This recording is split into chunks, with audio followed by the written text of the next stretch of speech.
There were many dragons in Targaryen history, but only one was called the Black Dread.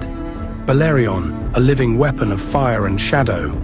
His wings could swallow towns in darkness, and his flame could melt stone into rivers of glass. He was the last creature to see Valyria before it fell, and the might that built an empire of fire and blood.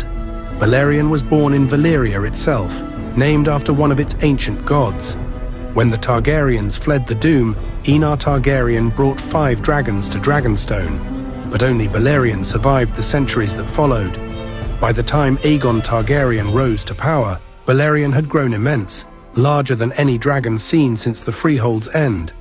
Aegon claimed him as his mount, and together they would change the world forever. When Aegon began his conquest of Westeros, Balerion descended upon the continent like a storm.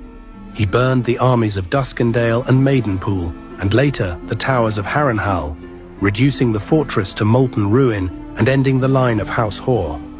At the Field of Fire, alongside his sister's dragons, Vhagar and Meraxes, Balerion's black flames devoured thousands, breaking the power of the Reach and the Rock.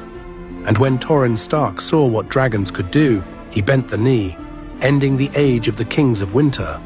The Iron Throne itself was forged by Balerion's fire, thousands of swords melted into a single symbol of power. After Aegon's death, his son Maegor claimed Balerion. Together they burned rebels, faith-militant strongholds, and even the Great Sept of Remembrance. When Maegor returned from exile in Pentos, it was Balerion's shadow that darkened the skies over King's Landing once again.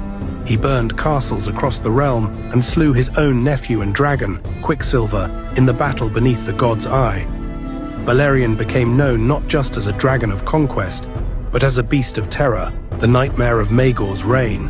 After Maegor's death, Balerion returned to Dragonstone. Decades later, in the reign of Jaehaerys I, Princess Aerea Targaryen mysteriously took the aging dragon and vanished.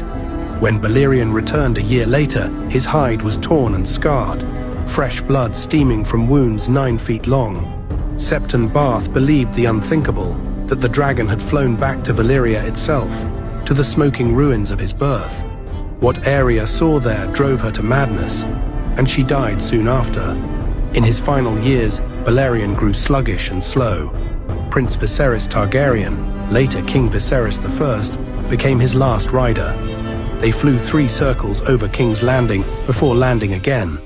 Viserys feared the old dragon no longer had the strength to reach Dragonstone.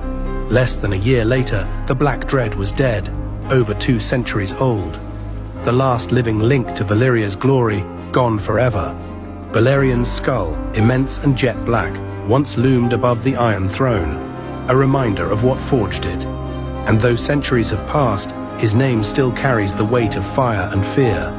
Balerion the Black Dread, the dragon that built a kingdom, and left only ashes in its wake.